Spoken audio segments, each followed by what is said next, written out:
नमस्कार व्यूअर्स, मैं हूं अमीश देवगन और आप देख रहे हैं देश का सबसे लोकप्रिय और नंबर 1 प्राइम टाइम कार्यक्रम आर पार।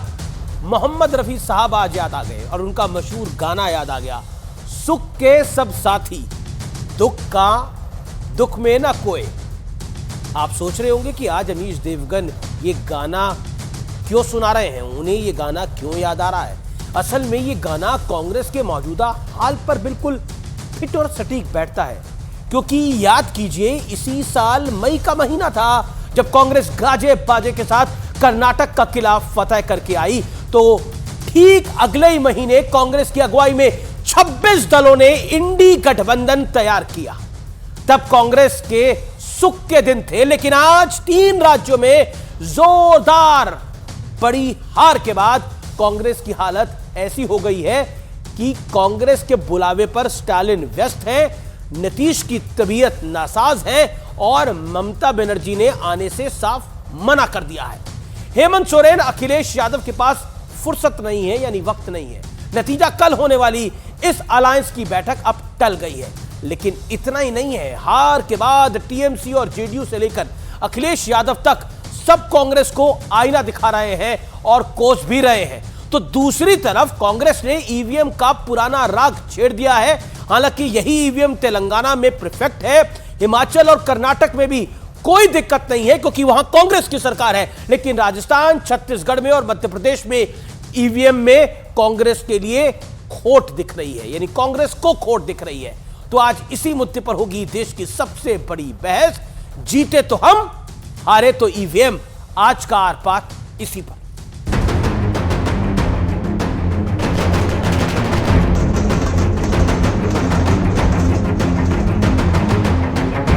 कहीं जीत का जश्न,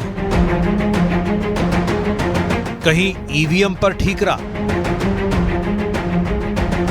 इस मशीन में चिप लगी है, वो हैक होने की संभावना उसमें रहती है। दिग्विजय सिंह को ईवीएम पर भरोसा नहीं है, खत्म। दिग्विजय सिंह तो आज झूठे हैं, आज से नहीं, बहुत पुराना रिकॉर्ड है। मुझे अभी कुछ विधायक मिले सुबह, कहते मेरे अपने गांव में मुझे 50 वोट मिले। ये कैसे हो सकता है? कहते मेरे अपने गांव में और घर से मैंने देखा। मुझे तो बहुत हंसी आती है, ऐसे जोक्स मारते हैं कई ऑपोजिशन के लीडर जो इतने सीनियर है। अगर ईवीएम रहता तो मुझे लगता है हिमाचल जो तरीके से हारे थे वहाँ पर भी वो मेजोरिटी में चुन के आते। ये ईवीएम पे सवाल भारतीय जनता पार्टी ने भी उठाए थे, तो अगर ईवीएम पे कुछ बात चलती है, इलेक्शन कमीशन को उसका संज्ञान लेना चाहिए। ईवीएम पर बवाल के बाद अब जरा बीजेपी की जीत का दूसरा साइड इफेक्ट देख लीजिए। हार का दुख दर्द बांटने के लिए कांग्रेस ने इंडी गठबंधन की बैठक बुलाई, लेकिन तमाम बड़े साथियों ने कांग्रेस को ठेंगा दिखा दिया। नतीजा 6 दिसंबर को दिल्ली में होने वाली इंडी गठबंधन की बैठक टल गई। और कंफ्यूजन इतना है कि कोई कह रहा है पहले ही बैठक के बारे में पहले से सबको पता था, तो कोई कह रहा है हमें जानकारी थी ही नहीं। मेरे को पता नहीं है, मेरे को जानकारी नहीं है, इसी के लिए मैंने बाहर में प्रोग्राम रख दिया नॉर्थ बंगाल टूर में। तो मेरे को जानकारी होता तो हम थोड़ा ही प्रोग्राम रखता। चुनाव नतीजे आने से पहले ही इस बैठक का आयोजन किया था। इस बीच कांग्रेस को आईना दिखाने का सिलसिला भी जारी है। ये भाजपा का सक्सेस नहीं है, ये कांग्रेस का फेलियर है। आप लीडरशिप रोल ले रहे हैं इस अलायंस में, तो आपकी जिम्मेदारी दुगना हो जाती है और आप किस तरीके से अपने अलायंसेस को साथ लेकर चलेंगे, वो भी जिम्मेदारी आपके ऊपर होती है। आप परिणाम आ गया, अहंकार भी खत्म हो गया। तो आज इन तमाम मुद्दों पर होगी देश की सबसे बड़ी बहस। जीते तो हम, हारे तो ईवीएम। और अब वक्त है आर पार के सुप्रसिद्ध विश्लेषण का। लेकिन एक तरफ जीत के लड्डू है बीजेपी के द्वार पर, तो हार पर विपक्ष में हाहाकार है। और ये हाहाकार क्यों है, आइए इसका एक विश्लेषण कर लेते हैं। ईवीएम के चलते हार, दिग्विजय सिंह, माननीय है चिप वाली कोई भी मशीन हैक हो सकती है, सोचिए। और वीडी शर्मा कह रहे हैं कि दिग्विजय सिंह बहुत बड़े झूठे हैं, ईवीएम के पीछे छुपने की चाल है। दिग्विजय सिंह को देखना चाहिए कि आखिरकार उनकी पार्टी चुनाव क्यों हारी है, कारण क्या है। 18 साल हो गए, 20 साल हो गए मध्य प्रदेश में हारते आ रहे हैं। कमलनाथ कांग्रेस के बड़े कद्दावर नेता, सीएम कैंडिडेट थे इस बार, जिसे पहले से परिणाम का पता था, उसने एग्जिट पोल बनवाया। अब सोचिए, नवनीत राणा सांसद है, हिमाचल, कर्नाटक, तेलंगाना में सवाल क्यों नहीं उठाया? एक तरफ एग्जिट पोल उसने बनवाया जिसको परिणाम पता था। अरे जनता वही बोल रही थी तो जनता करके आ रही थी, लेकिन शायद उस जनता की आवाज आप नहीं बन पाए। बढ़ता हूं मैं आगे। गठबंधन में दरार, स्टालिन व्यस्त है, नीतीश की तबीयत नासाज है, ममता का इंकार है और नतीजा कल होने वाली गठबंधन की बैठक रद्द है। यानी 6 तारीख को जो बैठक होनी थी अब वो कैंसिल हो गई है। बढ़ता हूं मैं आगे। कांग्रेस को अपनों का आईना, अखिलेश यादव समाजवादी पार्टी के मुखिया, अब अहंकार खत्म हो गया होगा। कुणाल घोष टीएमसी के और ममता बनर्जी के बेहद करीबी, ये हार कांग्रेस की बड़ी विफलता है। प्रियंका चतुर्वेदी, उद्धव गुट की, कांग्रेस को बड़ा दिल दिखाना होगा। नीतू सिंह विधायक कांग्रेस पार्टी की, नीतीश के नेतृत्व में लोकसभा चुनाव लड़े इंडी गठबंधन, यानी यह कह रही है कि कांग्रेस का कोई नेता लायक ही नहीं है। कांग्रेस की विधायक कह रही है कि कांग्रेस का कोई नेता लायक नहीं है इंडी गठबंधन की अलायंस की अगुवाई करने के लिए। ये कांग्रेस की नेता कह रही है, कांग्रेस की विधायक कह रही है, कोई और नहीं कह रहा। बढ़ता हूं मैं आगे और बड़े सवाल की तरफ आता हूं। द बिग क्वेश्चन इज, 3 राज्यों में करारी हार के बाद कांग्रेस की सियासी साख पर बट्टा लग चुका है। हिंदी पट्टी में सफाया और सनातन को बार बार निरंतर गाली, क्या कांग्रेस की साख पर बट्टा लगा गई है? यह एक बहुत महत्वपूर्ण सवाल है। मेरे साथ बातचीत करने के लिए कौन कौन मौजूद है आज इस बड़े पैनल में? Doctor Sudhanshu Trivedi, BJP member of parliament, मेरे साथ जुड़ेंगे। तहसीन पूनावाला जाने माने राजनीतिक विश्लेषक है, अपनी बात रखते हैं। मेरे साथ तारिक अहमद लारी है, नेता हैं समाजवादी पार्टी के, उनका अभिनंदन है। विवेक श्रीवास्तव है, लेफ्ट के नेता हैं, इंडिया अलायंस के हमेशा फेवर करते हैं। मेरे साथ केंद्रीय मंत्री गजेंद्र सिंह शेखावत भी जुड़ेंगे। आज तो बड़ा दिन है, मैं सीधा रिएक्शन ले देता हूं पहले आपसे। तारिक अहमद साहब, सबसे पहले मैं आपके पास आता हूं। क्या आपको लगता है ईवीएम में दोष है? ईवीएम गलत थी? तो तेलंगाना में क्या हुआ, बंगाल में क्या हुआ, कर्नाटक में क्या हुआ, हिमाचल में क्या हुआ, मिजोरम में क्या हुआ? वहां भी तो ईवीएम थी भाई। सबसे पहली बात तो ये, ईवीएम का इजाद किसने किया हिंदुस्तान में?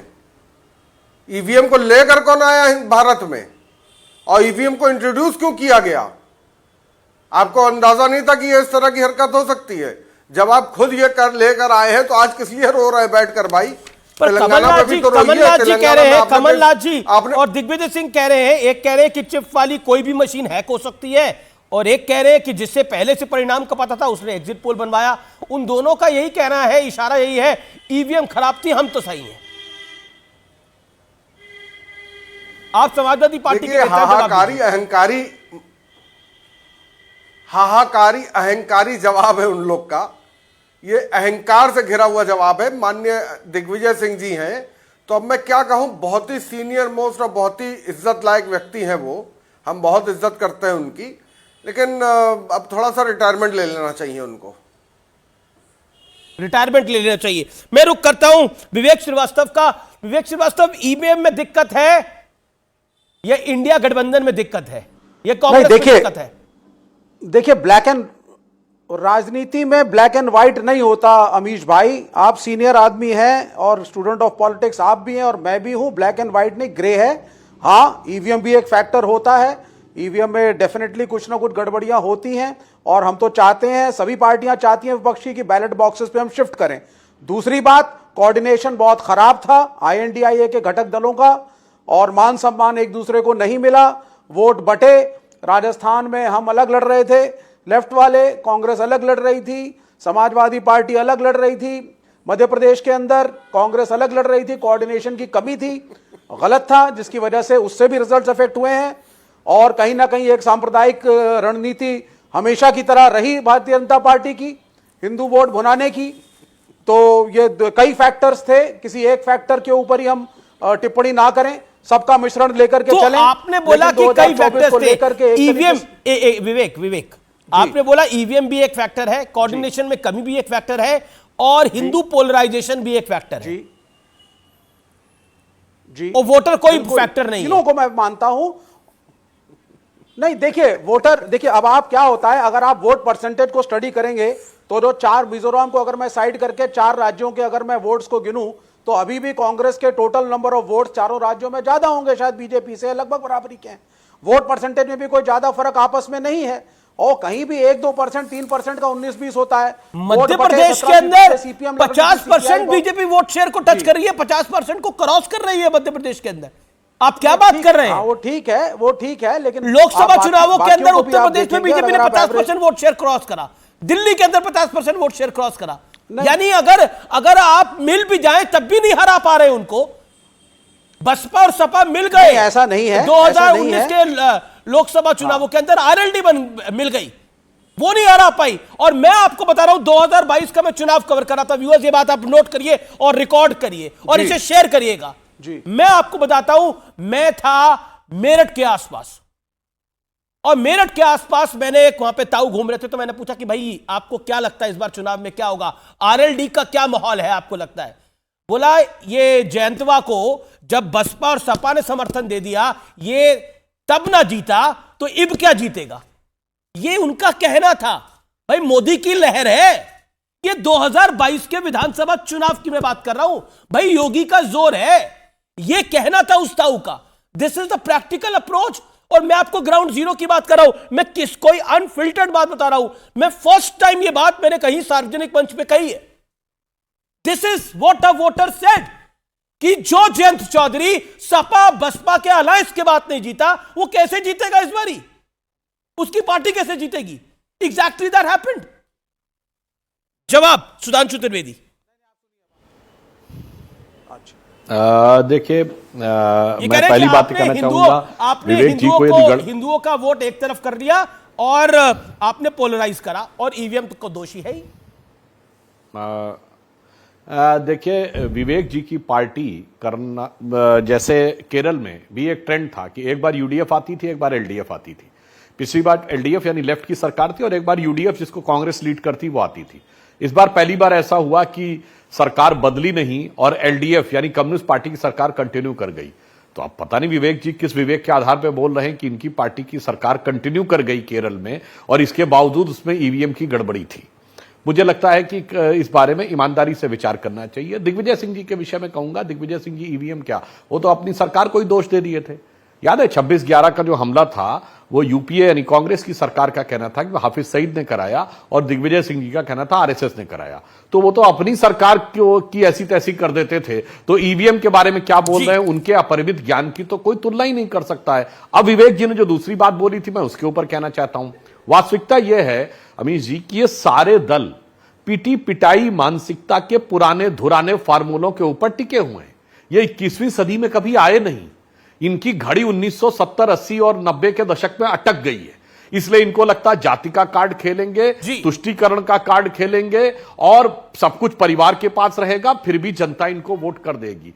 पर अब साक्षरता दर 80% से ऊपर है, मिलेनियम जनरेशन है, 21वीं सदी है, सबके पास सूचना है, सबको अच्छी तरह पता है कि ये जाति का चूरन देकर अपने परिवार को संपत्ति अर्पित करने का दौर चला गया जनाब। परिवारवाद के सारे स्तंभ उत्तर से दक्षिण तक ढह गए, आपको समझ में नहीं आ रहा है। और जिसको आप हिंदुत्व कह रहे हैं ना, ये एक्चुअली में हिंदू पोलराइजेशन नहीं है। ये स्वतंत्रता के 75 वर्ष हो गए, अब 2 पीढ़ियां हो गई अंग्रेजों के बाद की। अब ये भारत का नैसर्गिक स्वरूप स्वाभिमान और आत्मगौरव के साथ उभर रहा है। मगर मैकाले और मार्क्स की विरासत को अपनी मानसिकता में रखे हुए लोगों के लिए इसको समझना मुश्किल है। ये आपके लिए एक बड़ी समस्या है, क्योंकि आप मैकाले और मार्क्स के मनोरोग से ग्रसित हैं।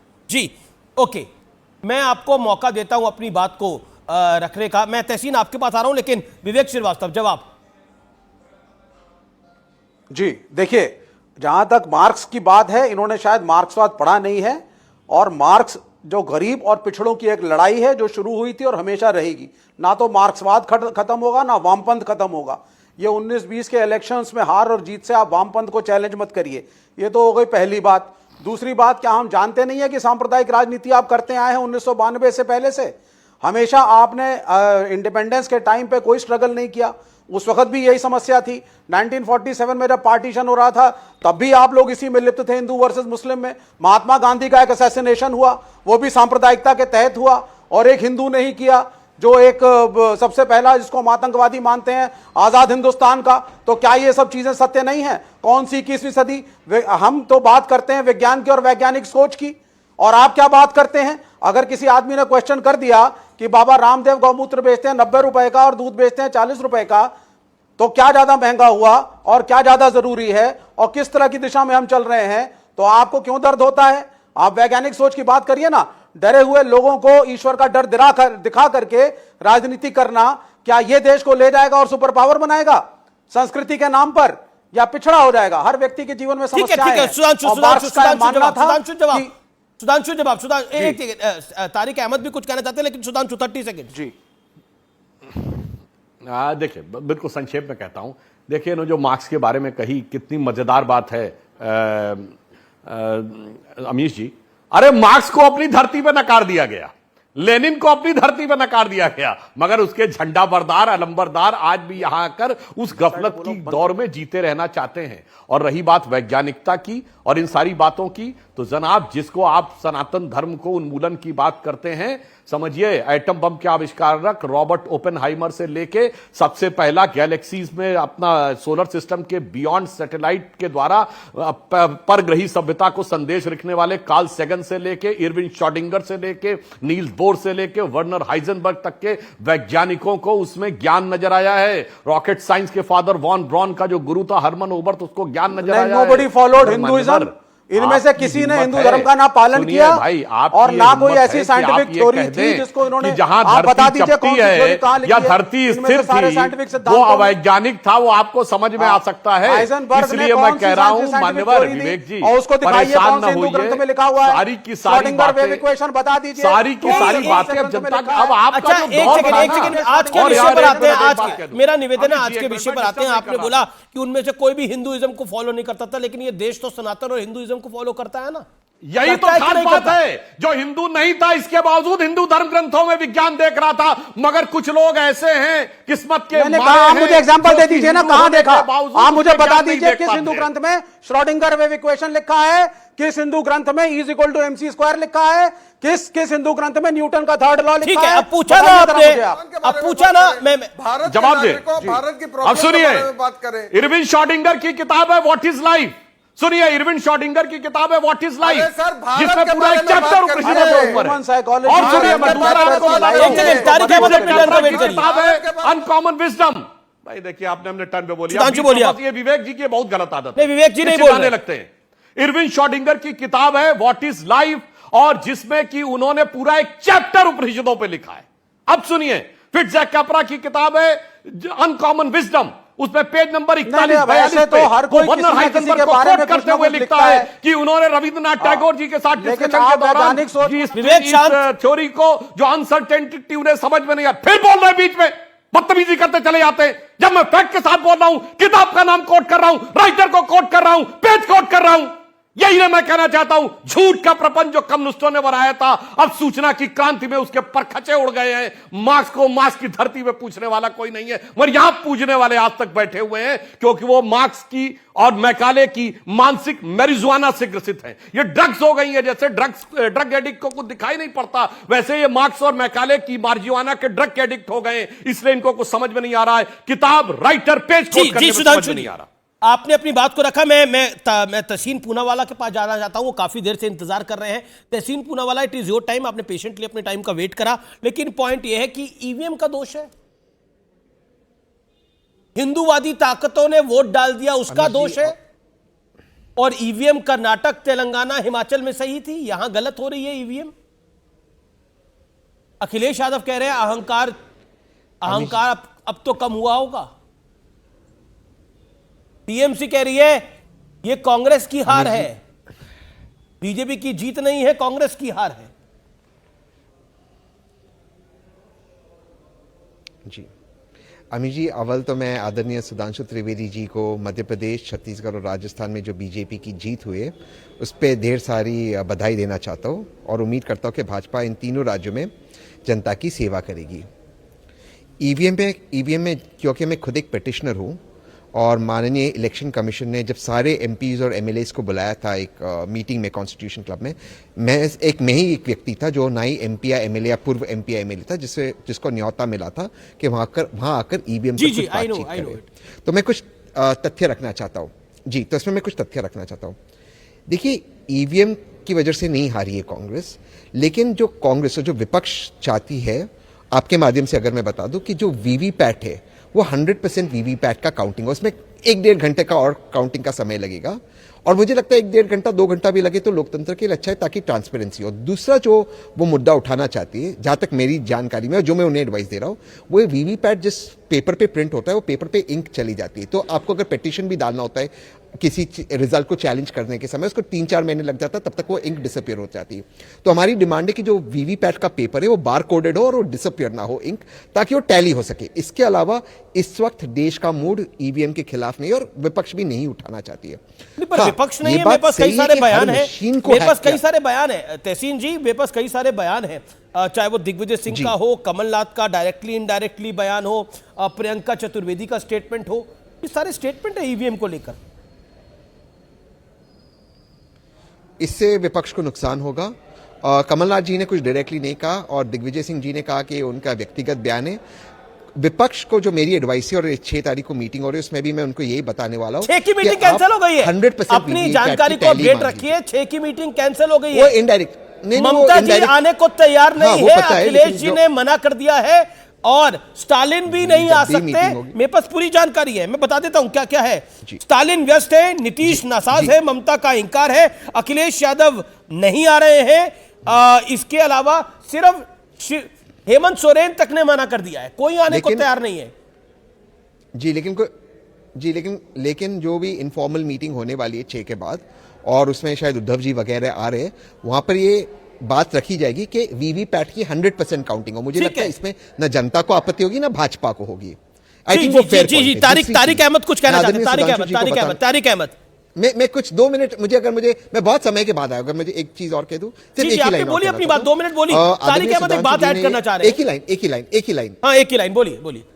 एक ही लाइन, अगर मुझे तारिक भाई बोले उसके पहले एक ही लाइन, ईवीएम को लेकर थोड़ी सी जो इश्यूज है, जो मैंने धर्मेंद्र यादव जी से भी डिस्कस किया था, उसमें यह है, जैसे अयोध्या में जब वोटिंग हुआ था, अर्बन और रूरल, मैं स्टेट इलेक्शंस की बात नहीं कर रहा हूं, लोकल बॉडी इलेक्शंस की बात कर रहा हूं, तो अर्बन इलेक्शन अयोध्या में जो वीवीपैट से ईवीएम से वोटिंग हुआ था, वहां पे सपा हार गई, लेकिन रूरल अयोध्या में जहां बैलेट पे हुआ था वहां सपा जीत गए, और वो अर्बन और रूरल अयोध्या बिल्कुल पास में है। तो ये जो कुछ संदेह है, इसको ठीक करने के लिए वीवीपैट की 100% जवाब ले लेते। तारिक अहमद लारी।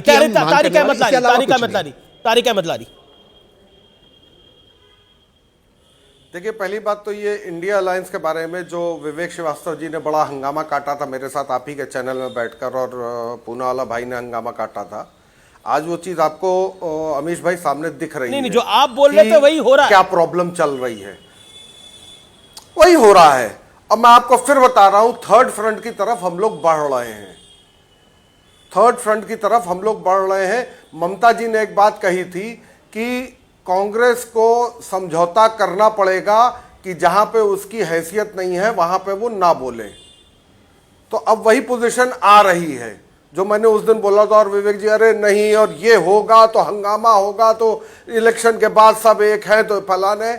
हम आपसे ज्यादा जानते हैं विवेक जी, आप लेफ्ट का करते हैं, आप कार्ल मार्क्स को जानते होंगे, आप लेनिन को जानते होंगे, आप उनको जानते होंगे, मैं सिर्फ इन लोग को जानता हूं, ये सब बेकार के लोग हैं। मेरा हिंदुस्तान ना कार्ल मार्क्स के उससे चलेगा, ना हिटलर के उससे चलेगा। जो उन लोगों के नक्शे कदम पे चलना चाहेगा वो अपने देश को भी बर्बाद करेगा और खुद अपने आप को बर्बाद करेगा। हम फिलहाल अपने भारत की बात करें, भारत के नागरिकों की बात करें। सुधांशु जी, आपसे भी मेरा यही नहीं, आप समाजवादी पार्टी के अपने नागरिकों की बात कर रहे हैं, वही बहुत बड़ी बात है।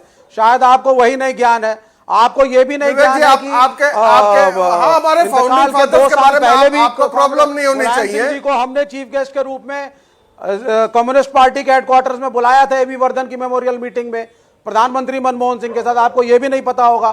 तो जब आपको ज्ञान कम है पुरानी राजनीति का, तो आप थोड़ा समझ के बोलिए, और बहुत सी बातें जो होती हैं वो समय पे बोली जाती हैं। जनाब, कितने साल से राजनीति में है? कितने साल से राजनीति में है? मैंने उसका राजनीति में कितने साल से है? चाहिए आप पहले 50 साल की उम्र हो गई, मेरे फादर 78 साल के हो गए, और मेरा दादा कब्रिस्तान में लेटे हैं, और दादा भी कब्रिस्तान में लेटे हैं। नहीं, वो जो भी उससे पहले रजवाड़े खानदान से हूँ, तो राजनीति के बारे में मुझे ना सिखाइएगा। मैं मुलायम राजनीति के बारे में मुझे ना सिखाइएगा। ये ध्यान मुलायम रखिए। सिंह यादव जी और का आप चलिए चलिए ये विषय नहीं है, लेनिन और मार्क्स विषय नहीं है, लेनिन और मार्क्स का हमारी चर्चा से कोई लेना देना नहीं है, वो विषय नहीं है, इसलिए सीज फायर करिए। देखिए, लेनिन और मार्क्स का हमारी चर्चा से कोई लेना देना नहीं है, उनके विचार भी पुराने हैं और उनका संघर्ष जैसा लेफ्ट कहता है वो भी अब पुराना हो गया है, तो इसलिए वो चल नहीं पा रहा, इसलिए मेरा निवेदन है कि उस विषय पे रहते हैं, लेकिन अभी जो मौजूदा संघर्ष है उसमें रहते हैं। लेकिन देखिए, आपने तारिक अहमद को बोला कि इनकी राजनीतिक समझ कब है, आपने बोला लास्ट टाइम जब तहसीन पूनावाला थे और तब भी काफी हीटेड आर्गुमेंट हो गया था दोनों में। मैं एक बात कहना चाहता हूं, ये तारिक अहमद लारी नहीं कह रहे, अशोक चौधरी जेडीयू के कहते हैं कांग्रेस अपनी आदत की वजह से चुनाव हारी, मंत्री है कांग्रेस के अलायंस के साथ सरकार में, वो कांग्रेस छोड़ दे। कांग्रेस को लगता है कि अगर उनकी गरिमा बहुत ज्यादा है, लीडरशिप क्वालिटी की जरूरत है। उनका सीधा प्रश्न गांधी पे है। अशोक चौधरी मंत्री है नीतीश कुमार की सरकार में, करीबी है नीतीश बाबू के, वो कह रहे हैं अभिषेक बनर्जी गठबंधन की बातें बोलकर नहीं, काम करके किया जाना चाहिए। राज्यों के चुनाव पर कांग्रेस ने गठबंधन के दलों से बात नहीं की, इसलिए यह हश्र और हाल हुआ, केसी त्यागी कह रहे हैं। अखिलेश यादव कह रहे हैं कि अब तो अहंकार कम हुआ होगा। कांग्रेस की विधायक नीतू सिंह कह रही है, मैं आपको बता रहा हूं, कांग्रेस की विधायक नीतू सिंह कह रही है कि नीतीश कुमार अगवानी करे इंडिया गठबंधन की, यानी उनको खुद लगता है कांग्रेस के विधायकों को कांग्रेस का कोई नेता लायक नहीं है। हम खुद भी यही कह रहे हैं, हम खुद भी यही कह रहे हैं कि कोऑर्डिनेशन घटक दलों के बीच में ठीक नहीं हुआ। समाजवादी पार्टी ने मध्य प्रदेश में एक स्ट्रॉन्ग फैक्टर के रूप में बहुत से वोट खत्म हुए कांग्रेस के, लेफ्ट अलग लड़ी है राजस्थान के अंदर, बहुत सी सीटें जो हम जीत सकते थे वो हम भी तो वोट तो कटे हैं और कोऑर्डिनेशन खराब हुआ है। अगर वोट ले भी, अगर सपा साथ होती भी तब भी आप चुनाव हार रहे थे, और मैं आपको गारंटी दे रहा हूं कि चुनाव हार रही थी। ऐसा नहीं, ये गलत सर इस पे मैं जवाब देना चाहूंगा, अगर मैं जवाब देना चाहूंगा, बोलिए। जी तारिक अहमद बोलिए, तहसीन पूनावाला एंड इस पे जवाब ये है जी, इस पे जवाब ये है कि जब लोगों ने देखा, जनता ने देखा कि अपने घटक दलों के साथ धोखेबाजी, 420 झूठ मक्कारी कर रहे हैं, तो ये जनता के साथ क्या करेंगे। इन्होंने जनता ने समझ लिया कि ये धोखेबाज लोग हैं, जनता ने वही इनको नुकसान पहुंचाया है। इनको किसी पार्टी ने नुकसान नहीं पहुंचाया, इनको जनता ने नुकसान पहुंचाया। 420 और मक्कारी, धोखेबाजी और मक्कारी कौन कर रहा था? तारिक अहमद, कांग्रेस, खुल के कहूंगा। तहसीन के साथ ना किया, लेकिन तहसीन पूनावाला समाजवादी के साथ धोखा दिया है, 420 की है। ओके तहसीन, देखिए अमीश जी, मैं आपके शो में आता हूँ, अगर कोई भी व्यक्ति इस तरह की लैंग्वेज आपके शो में इस्तेमाल करता है, जिस पॉलिटिकल पार्टी का मैं समर्थक हूँ, तो मैं उस पर ऑब्जेक्शन लेता हूँ। आप आपकी बात रखिए, तमीज के दायरे में रख के रखिए। 420 मक्कारी, गद्दारी, किस तरह की लैंग्वेज है? हम क्या सड़क की लैंग्वेज का इस्तेमाल कर रहे हैं क्या टीवी शो के ऊपर? ये किस तरह की लैंग्वेज है? इस तरह की लैंग्वेज और इस तरह का भाषा में भी प्रयोग कर सकता हूं। आपको अच्छा लगेगा अमीश जी? क्या है, आप उनको रोकिए। उस दिन भी उन्होंने कमलनाथ जी के बारे में अनाप शनाप कहा, ये क्या, ये किस तरह का हो रहा है अमीश जी? मैं आपके शो में आता हूं, मैं अपनी बात रखता हूं। तहजीब के अंदर आप प्लीज बोलिए, प्लीज आप तहजीब में रखते बोलिए, नहीं बोल सकते तो प्लीज आप बोलिए कि कांग्रेस ने गलत किया। ये क्या लैंग्वेज है?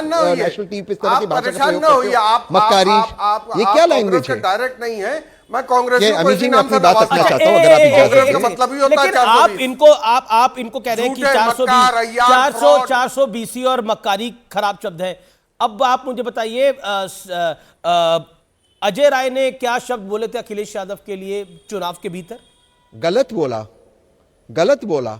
गलत बोला माननीय अखिलेश यादव जी के लिए, गलत बोला। क्या कार्रवाई करी कांग्रेस पार्टी ने? मैं तो आपके शो पे कह रहा हूं, कमलनाथ जी ने भी गलत बोला। देखिए, जो गलत है वो गलत है, लेकिन इसका मतलब ये नहीं कि कोई भी व्यक्ति आकर कोई भी नेशनल टेलीविजन के ऊपर एक पॉलिटिकल पार्टी के बारे में इस तरह के शब्दों का प्रयोग नहीं, जो भी है ये इस तरह के शब्दों का प्रयोग करे, ये नहीं होगा ना अमीश जी। इट इज जो रॉन्ग है। उस दिन भी आपके शो पे आके कहते मैं नेता हूं, कमलनाथ नेता है, बराबरी के नेता है। थोड़ा सा मतलब प्रॉब्लम है क्या कुछ?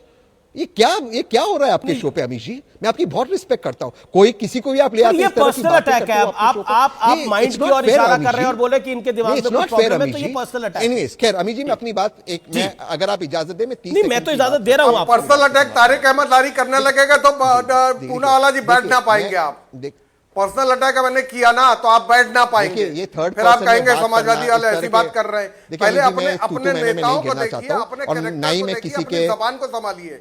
उसके बाद कहिए। जब आप हमारे नेता के बारे में बोलेंगे तो बड़ नेचुरल है, जैसी तेरी दाल भात वैसा मेरा फातिया, जैसा तेरा गाल वैसा मेरा तमाचा। मेरा ये टैक्टिस सीधे सीधे रहता, आप जैसा करोगे मैं वैसा दूंगा। अच्छा ठीक है, तहसीन में लेट बुरा ना मानिए उसमें। ओके, तहसीन पूनावाला। भाई आप हो कौन? आप हो कौन?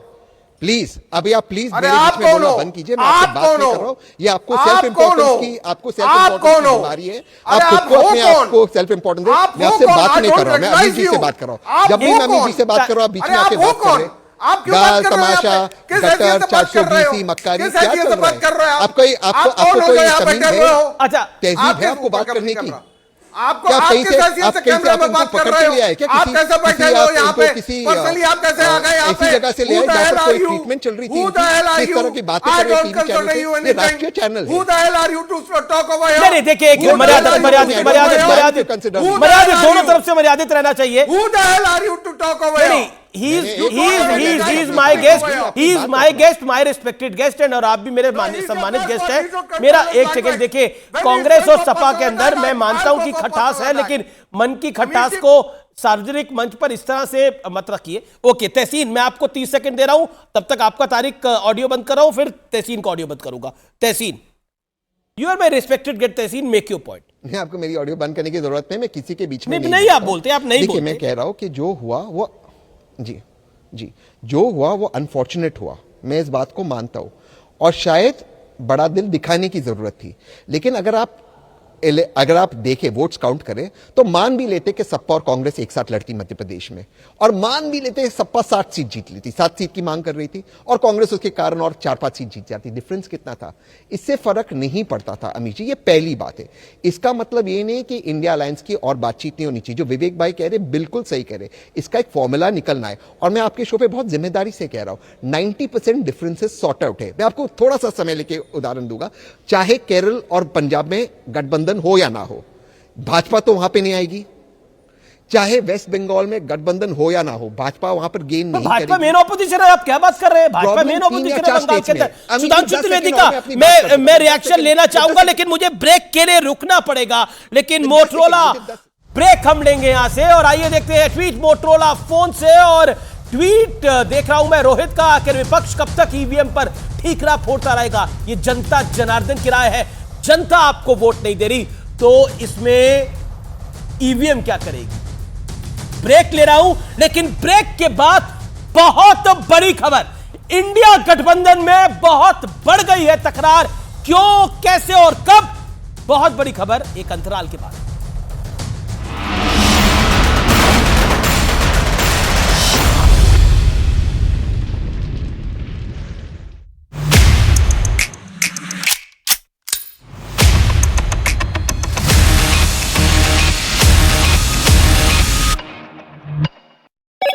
कई दुकानों को नुकसान, जांच में जुटी पाकिस्तान की एजेंसियां।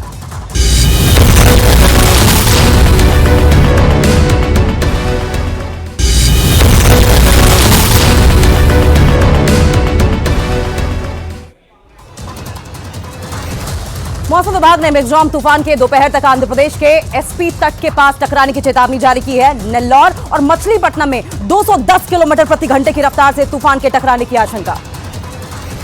आंध्र प्रदेश में मिगजॉम तूफान के टकराने से पहले की दस्तक शुरू। भीषण बारिश की वजह से विजयवाड़ा तक की सड़कों पर भरा पानी, नदियों जैसी दिखने लगी हैं सड़कें। तूफान के टकराने से पहले ही चेन्नई में हो रही है मूसलाधार बारिश। मूसलाधार बारिश की वजह से कई सड़कों पर भरा पानी। भारी जल भराव की वजह से मजरावथंगल सबवे को भी करना पड़ा है बंद। आंध्र प्रदेश में भीषण बारिश ने बढ़ाई लोगों की मुश्किलें। विजयवाड़ा की कई सड़कें पानी भरने की वजह से जलमग्न, लोगों की बड़ी मुश्किलें।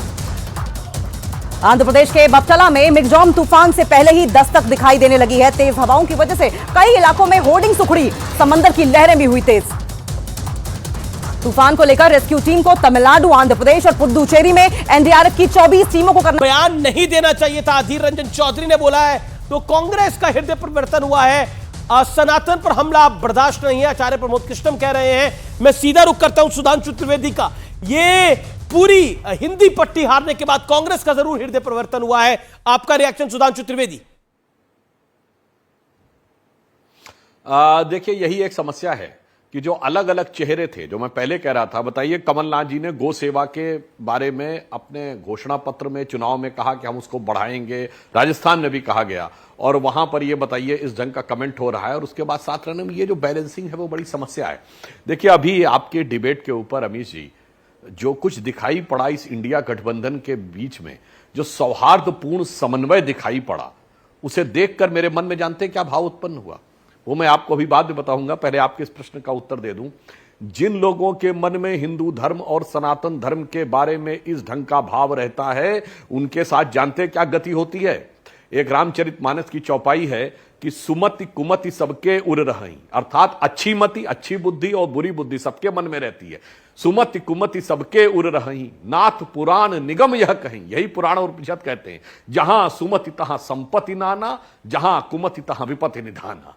तो इनमें चूंकि कुमति दिखाई पड़ रही है, इस कारण से अनेक विपत्तियां आ रही हैं, और जो सुंदर समन्वय दिखाई पड़ा उसके लिए मैं कहना चाहूंगा आपके इस टीवी शो के ऊपर आज वो बिल्कुल जाहिर हो गया। तो अपने सभी इंडिया गठबंधन के सम्मानित प्रतिनिधियों को समर्पित करते हुए कहना चाहूंगा कि अब तो जो चेहरे से जाहिर है छुपाएं कैसे, अब जो चेहरे से ही जाहिर है छुपाएं कैसे, तेरी मर्जी के मुताबिक नजर आए कैसे, घर सजाने का तसव्वुर हुआ बात की बात, अब तो मुश्किल है कि इस घर की हकीकत को छुपाएं कैसे। आज इंडिया गठबंधन की ये वस्तु स्थिति हो गई है। इसलिए मैं कहना चाहता हूं, अगर यथार्थ और ईमानदारी से जनता की सेवा के लिए समर्पित होकर अहरनिश 24/7 काम करें, जैसे प्रधानमंत्री श्री नरेंद्र मोदी जी के करते हैं, तो स्थिति बदल सकती है। अन्यथा तात्कालिक मुद्दों पे बयानबाजी करके, जाति और सांप्रदायिकता का कार्ड खेलकर, मेरे विचार से अब वो दिन लग गए जब भारत की राजनीति में कार्य हो जाया करता।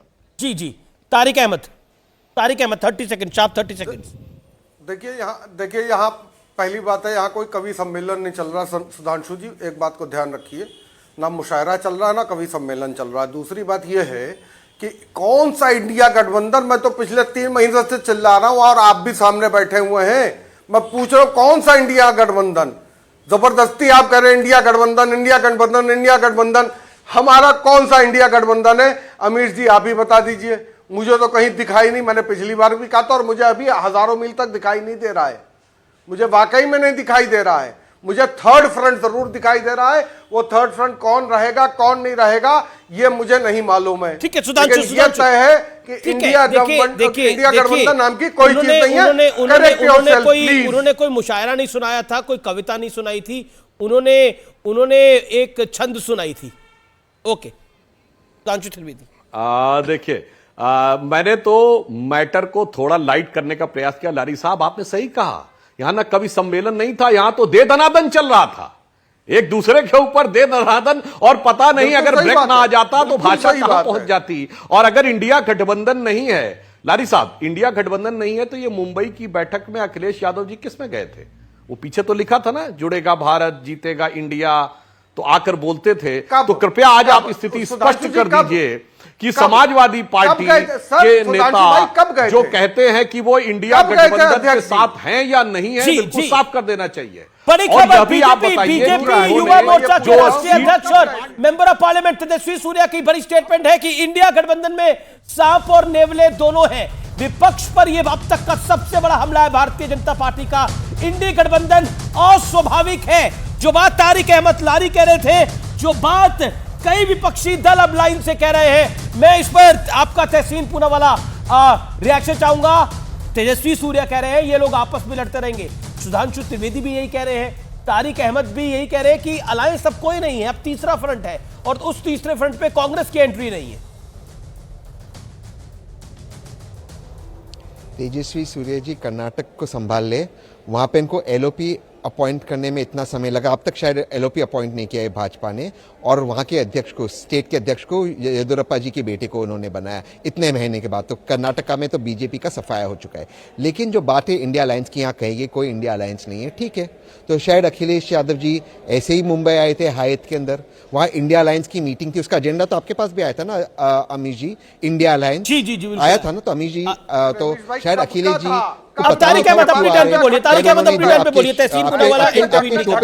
जो महाशय बैठे हुए, जो ज्ञानी बैठे हुए आपके शो पे, उनसे उन्होंने कंसल्टेशन नहीं ली। तो आप आगे देखिए अमीश जी, मैं अपनी बात समाप्त करते, मुझे जाना है। आपका शो बहुत ही सम्मानित है, मुझे बहुत रिस्पेक्टफुली आप बुलाते हो, लेकिन अगर आप आपके शो पे एक सीरियस डिस्कशन नहीं लगोगे, कोई व्यक्ति रामचरितमानस की 2 लाइनें कहता है, आप उसको कहते हो कि मुशायरा चल रहा है आपके शो पे, तो ऐसे व्यक्ति के साथ मुझे डिबेट नहीं करना है जिसको ये नहीं पता कि अखिलेश यादव जी इंडिया अलायंस की मीटिंग में आए थे। आप किसी को भी ले आए आपके शो पे बिठा दीजिए और वो अपने आप को बड़ा नेता समझता है, तो उसकी इलेक्शन के दौरान, इलेक्शन से पहले की बात हो रही थी, इलेक्शन के दौरान अखिलेश जी ने खुद कहा था कोई इंडिया अलायंस नहीं है, इलेक्शन के बाद देखेंगे, और उसका जवाब उन्होंने कल की मीटिंग में ना जाकर उन्होंने साफ दे दिया है, और कई लोगों ने वो जवाब दे दिया कोई इंडिया अलायंस है नहीं, सब किनारे बैठे। जी जी जी जी, मैं रुक करता हूं विवेक श्रीवास्तव। देखिए ऐसा है कि इमेच्योर्ड स्टेटमेंट्स नहीं देने चाहिए तारिक भाई आपको। ठीक है, कुछ लोग मीटिंग में कल नहीं पहुंच पा रहे हैं जिसकी वजह से मीटिंग स्थगित हुई है, औपचारिक तरीके से ऐसा कुछ नहीं है। कांग्रेस ने कुछ मिस्टेक्स करी हैं, कुछ अन्य पार्टियों ने करी हैं, हमारा कोऑर्डिनेशन अच्छा नहीं रहा, मीडिया के सामने भी है, आपस में भी घटक दल एक दूसरे से बात कर रहे हैं, दोषारोपण चल रहा है, लेकिन 2024 में इकट्ठे मिलकर के लोग लड़ रहे हैं, बातचीत चल रही है, स्ट्रैटेजीज। और सुनिए, फाइनल बात बताता हूं अमीश भाई, देखिए जहां भी गठबंधन की पॉलिटिक्स होगी बैड ब्लड होता है। वाजपेयी जी की एक सरकार थी, जयललिता जी ने के साथ जो ड्रामे हुए थे हमने खुद देखे हैं, ममता बनर्जी उसका पार्ट थी, फारूक अब्दुल्ला भी उसी का पार्ट थे। जहां गठबंधन की पॉलिटिक्स होगी वहां क्या होता है? एक टिकट विवेक श्रीवास्तव, कम अगेन, जहां गठबंधन की पॉलिटिक्स होगी वहां क्या होता है? वहां बैड ब्लड होता है। क्यों होगा बैड ब्लड? बैड ब्लड आपस में होता है। बैड ब्लड यानी कि मन मुटाव होगा, खींचातानी होगी, कई बार दोषारोपण होगा। वाजपेयी जी के लिए, मैं तो वाजपेयी का एग्जांपल इसलिए दे रहा हूं क्योंकि सुधांशु यहां बैठे हैं, वाजपेयी जी के लिए भी बड़ा मुश्किल था उस वक्त गठबंधन की सरकार को चलाना। बहुत सी बातों पे उनके अपने जो सहयोगी पार्टनर्स थे उनके साथ नहीं थे, बहुत से मुद्दों के ऊपर। जयललिता जी के साथ एक बहुत बड़ा हंगामा हुआ था, हम सब ने देखा था उसको मीडिया पे। तो ये, और दूसरी बात 2004 में जब हम लोग आए थे और डॉक्टर मनमोहन सिंह की सरकार बनी थी, तब भी वो इसी तरह की परिस्थितियां थी। सुधांशु था, घटक दल आपस में नहीं बन पा रहे थे, कुछ अलायंस। जी, आप कह रहे हैं कि 2004 में इलेक्शन के पहले होंगे, कुछ अलायंस इलेक्शन के बाद होंगे। लेकिन ना बीजेपी उस तरह की है ना विपक्ष उस तरह का है आज की तारीख के अंदर। सुधांशु त्रिवेदी, बैड ब्लड होता है अलायंसेस के अंदर, गठबंधन में बैड ब्लड हो जाता है कि विवेक जी, अब ये क्या हो जाता है कि लाल सलाम वालों को, देखिए लाल सलाम वालों को लाल रंग से बड़ा प्यार होता है, खून इनको बहुत जल्दी समझ में आता। बैड ब्लड कहने लगे, मुझे तो नहीं लगता कि गठबंधन में कहीं खून या ब्लड जैसी कोई चीज आती होगी। हाँ, इनकी जरूर स्थिति रहती जब ये गठबंधन में रहते हैं, पाउंड ऑफ फ्लश निकालने की कोशिश करते हैं, और यूपीए 1 में यही हुआ था। और अगर मैं कहूं कि कांग्रेस की पराभव के सबसे बड़े कारण यही लोग बने, चूंकि हिंदू आतंकवाद जैसी थ्योरियां कभी कांग्रेस इससे पहले नहीं करती थी, वो लेफ्ट की थ्योरियां थी, कोई बात नहीं, मगर साहब वो जमाना बहुत पुराना हो गया, वो कहानी बहुत पुरानी हो गई। अब ये मोदी जी का दौर है, वो दौर थे जब हम उतने मजबूत नहीं थे। आज भाजपा बहुत मजबूत है, गठबंधन भी उतना ही मजबूत है। इसलिए ही तो मैंने आपसे कहा, आप 1998-99 की बात कर रहे हैं, आप 20वीं सदी से निकल के 21वीं सदी में आए नहीं। लेकिन कल तक आप तारिक अहमद लारी की बात को कहते थे ये बात गलत है, आचार्य प्रमोद कृष्णम बोले तो आप बोलते थे ये बात तो बिल्कुल गलत है। नहीं, कहते थे ना आप कहते थे ना भाई ये आचार्य जी का विचार हो सकता है, सनातन को गाली मत दीजिए। लेकिन अब आप देखिए, अब तो लाइन से कांग्रेस के नेता बोल रहे हैं इस बात को, और लाइन से विपक्ष के नेता बोल रहे हैं कि इंडिया गठबंधन क्या है। इंडिया गठबंधन का तो भेद पूरा खुल के बाहर आ गया है। भाई जब हार होती है, क्राइसिस होता है, मनमुटाव होता है, खींचातानी होती है, दोषारोपण जरूर होगा, लेकिन कुछ ही दिनों में लोग इससे बाहर निकल आएंगे और अभी भी निकलेंगे, आप देखिएगा।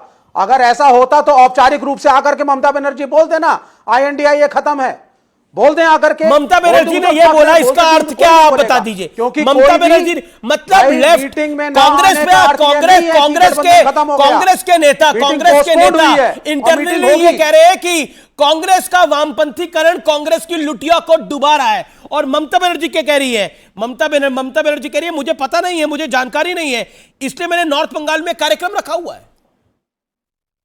अगर मुझे जानकारी होती तो मैं कार्यक्रम क्यों रखती? संजय राउत कह रहे हैं जानकारी पहले ही थी, इन एडवांस थी। ममता बनर्जी इंकार कर रही हैं। भाई यहाँ क्या संजय राउत झूठ बोल रहे हैं, ममता बनर्जी झूठ बोल रही है? चुनिए एक को। नहीं, जिस छोड़िए अखिलेश यादव को कोसला और तारिक अहमद लारी को कोसला। गठबंधन है ही नहीं। नहीं, तो ये जिस कॉन्फिडेंस के साथ तारिक अहमद बैठे कह रहे हैं साहब कुछ है ही नहीं INDA गठबंधन, तो बाकी किसी दल ने बोला। ओके, तारिक अहमद समाजवादी पार्टी के भी आधिकारिक तरीके से नहीं बोला। की बात का जवाब दे दीजिए। 30 सेकंड तारिक अहमद। स्टालिन जी की तारिक अहमद जी भाई देखिए, ये जो बातें कर रहे हैं इनसे बात करना बेकार है। मैं पहले भी आपको बता चुका था, इन्होंने बड़ी लंबी लंबी डिगें हाकी थी और मुझे ना जाने क्या क्या कह दिया था। तो खैर वो सब बातें दूसरी हुई, लेकिन आज उसको प्रैक्टिकल आप अपने सामने देख रहे हैं अमीश जी कि ममता जी क्या कह रही है, नीतीश जी क्या कह रहे हैं, अखिलेश जी क्या कह रहे हैं और क्या नाम है स्टालिन जी क्या कह रहे हैं। लेकिन बड़ी खबर, जेपी नड्डा और अमित शाह की बड़ी महत्वपूर्ण बैठक चल रही है तीनों सीएम्स को लेकर, मध्य प्रदेश, छत्तीसगढ़ और साथ ही मध्य प्रदेश, छत्तीसगढ़ और राजस्थान को लेकर। लेकिन राजस्थान में जो एक सीएम हो सकते हैं, इस समय हमारे साथ एक्सक्लूसिव बातचीत करने के लिए मौजूद है। मैंने कुछ देर पहले बात करी गजेंद्र सिंह शेखावत से, ये एक्सक्लूसिव बातचीत जरूर देखिए। और हमारे साथ एक्सक्लूसिव बातचीत करने के लिए इस समय जुड़े हैं केंद्रीय मंत्री गजेंद्र सिंह शेखावत। शेखावत साहब, पहला सवाल, क्या एग्जिट पोल के बाद आपके मन में भी शंका आ गई थी कि राजस्थान कहीं हाथ से ना निकल जाए, या फिर आप कॉन्फिडेंट थे? मैंने निरंतर यह बात कही थी कि राजस्थान की जनता अब की बार इस कांग्रेस की नकारा निकम्मी सरकार को उखाड़ फेंकने का मानस बना चुकी है जी। 1 साल पहले हुई जनाक्रोश यात्राओं के समय में जो जनता के मन के भाव हम लोगों ने समझे थे और धरातल पर जाकर के राजस्थान के सभी कोनों में जो महसूस किया था कि राजस्थान की जनता अब इस सरकार को, जो मात्र अपना संवैधानिक आयुष पूरा कर रही है, एक दिन भी बर्दाश्त करने के लिए तैयार नहीं है। जी, मेरा अगला सवाल है, आपने जीत के बाद कहा कि जादूगर का जादू नहीं चला, तो फिर किसका जादू चला? मोदी का? देखिए, माननीय मोदी जी ने पिछले 9 साल 10 साल में जिस तरह से देश के एक तरफ सामान्य मानवी के जीवन को परिवर्तित किया, देश के 130 करोड़ लोगों में जिस तरह से स्वाभिमान जागृत किया है, भारत का मान और सम्मान पूरे विश्व भर में बढ़ाया है, और जिन प्रदेशों में डबल इंजन की सरकार है, उन प्रदेशों में जिस तरह से तेज गति से विकास हुआ है,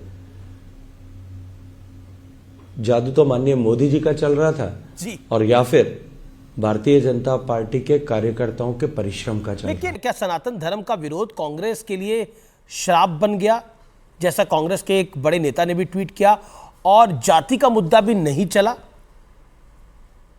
गजेंद्र सिंह शेखावत। देखिए, निश्चित रूप से जी, जिस तरह से पिछली सरकार ने तुष्टीकरण की नीति पर काम किया था, अनेक उदाहरण है, मैं आज उन उदाहरणों में नहीं जाना चाहता, लेकिन दंगों से लेकर के और हर अवसर पर तुष्टीकरण, उस तुष्टीकरण के चलते हुए राजस्थान की जनता पहले ही आक्रोशित थी, और फिर सनातन पर जिस तरह के गैर जिम्मेदाराना बयान दिए गए, मैं मानता हूं कि केवल राजस्थान में नहीं, मध्य प्रदेश में, छत्तीसगढ़ में उसका एक व्यापक प्रभाव हुआ है। और निश्चित ही ये जो कुछ इन्होंने कहा है और जिस तरह की प्रतिबद्धताएं उन्होंने सनातन को समाप्त करने को लेकर के व्यक्त की है, चाहे कितनी भी जनेऊ शर्ट के ऊपर पहन करके मंदिर में तिलक लगा करके और गांधी परिवार के लोग चले जाएं, जनता अब इनकी हकीकत को पहचान चुकी है। क्या राजस्थान में अब बुलडोजर मॉडल काम करेगा? क्योंकि सीएम योगी ने भी राजस्थान की चुनावी सभा में प्रचार के दौरान इसका जिक्र किया था। शेखावत जी, देखिए, बुलडोजर मॉडल कोई मॉडल नहीं होता। विषय यह है कि अपराध के प्रति जीरो टॉलरेंस की नीति से काम करना पड़ेगा। जी, राजस्थान में कन्हैयालाल हत्याकांड हुआ, उसको भारतीय जनता पार्टी यानी आपकी पार्टी ने भुनाया भी। क्या आपको लगता है वो भी जीत का एक कारण बनी? उदयपुर में बड़ी जीत हुई बीजेपी की। देखिए, जैसा मैंने कहा कि पिछली सरकार ने जिस तरह से तुष्टीकरण किया, जी, दंगों के समय में, दंगों के जांच के समय में, उनके गिरफ्तारियों के समय में, मुआवजे के समय में, जिस तरह से मंदिरों को तोड़ा गया, जिस तरह से त्योहारों पर, उत्सवों के समय धारा 144 लगा करके प्रतिबंध लगाए गए, और दूसरी तरफ एक दूसरे समाज को पोषित करने के लिए जिस तरह की घटनाएं हुई, जी शेखावत जी, उसके कारण से निश्चित रूप से एक आक्रोश जनता के मन में था। और कन्हैयालाल टेलर की हत्या, और वो एक ऐसे व्यक्ति की हत्या जो 5, 6, 7 बार पुलिस के सामने जाकर के सुरक्षा की गुहार लगा चुका हो, निश्चित रूप से इसने जनता के मन और मानस को उद्वेलित किया है। इसी तरह की घटना छत्तीसगढ़ में भी हुई, जहां एक व्यक्ति को लव जिहाद के चलते हुए अनेक लोगों ने इकट्ठे होकर के पीट करके मार डाला, और उन्होंने हमारे प्रत्याशी के रूप में चुनाव भी लड़ा था और प्रचंड बहुमत के साथ मेरा अगला सवाल, निश्चित ही कन्हैयालाल टेलर की उस हत्या ने इस कांग्रेस पार्टी के ताबूत में अंतिम कील ठोकने का काम जरूर किया था। लेकिन राजस्थान में अब अगला सवाल तो मुख्यमंत्री पर है। वसुंधरा राजे होंगी या कोई और होगा, या आप भी हो सकते हैं, गजेंद्र शेखावत हो सकते हैं क्या? मैंने बार बार ये कहा, आज फिर एक बार कहूंगा कि ये विधायक दल की बैठक होने दीजिए, विधायकों को अपना नेता चुनने दीजिए, उस पर मोहर लगाने का काम पार्लियामेंट्री बोर्ड का होता है। शेखावत साहब, आखिरी में एक छोटा सा सवाल है मेरा। आपके सांसद जो विधायक का चुनाव जीत गए हैं, क्या वो लोकसभा 2024 में दोबारा लड़ेंगे या फिर वो विधायक ही रहेंगे? चलिए देखिए, पार्टी का निर्णय होगा, पार्टी तय करेगी। धन्यवाद। बहुत बहुत शुक्रिया आपका शेखावत जी हमारे साथ जुड़ने के लिए।